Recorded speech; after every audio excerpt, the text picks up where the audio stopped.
আসসালামু আলাইকুম বন্ধুরা। বাংলাদেশের একজন অন্যতম অ্যাক্টিভিস্ট পিনাকি ভট্টাচার্য তিনি গতকালকে তার ভেরিফাইড ফেসবুক পেজে দুইটা পোস্ট দিছে, খুব অ্যালার্মিং পোস্টগুলো। এই জন্য আপনাদের সাথে শেয়ার করার জন্যই আজকে আমার ভিডিওটা করা।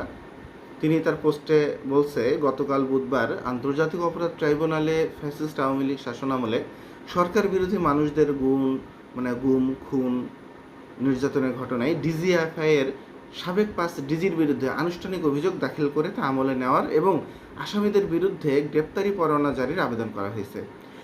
জেনারেল পর্যায়ের শীর্ষ অফিসারদের বিরুদ্ধে মামলা করায় এতে সশস্ত্র বাহিনীর অফিসাররা বা জেনারেলরা খুবই রেগে আছে।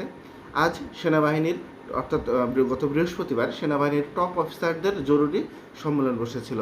সেনাপ্রধান জেনারেল ওয়াকারুজ্জামান সহ 56 জন জেনারেলই আন্তর্জাতিক অপরাধ ট্রাইব্যুনাল কর্তৃক জারি করা আদেশের তীব্র প্রতিবাদ জানিয়েছে। পরিস্থিতি খুব দ্রুত ভিন্ন দিকে মোড় নিচ্ছে, খেয়াল করবেন। প্রাক্তন সেনাপ্রধানদের আর্মি হেডকোয়ার্টারে ডাকা হবে বলে জানানো হয়েছে। এবং সবশেষে পিনাকি ভট্টাচার্য বলেছেন, আসন্ন বিপদ সম্পর্কে প্রধান উপদেষ্টা মোহাম্মদ ইউনূসের উচিত জরুরি ভিত্তিতে দেশবাসীকে অবহিত করা। আমি জানি না দেশবাসীকে উনি কী অবহিত করবে, আর্মিদের এই মিটিং নিয়ে কী অবহিত করবে আমার জানা নেই।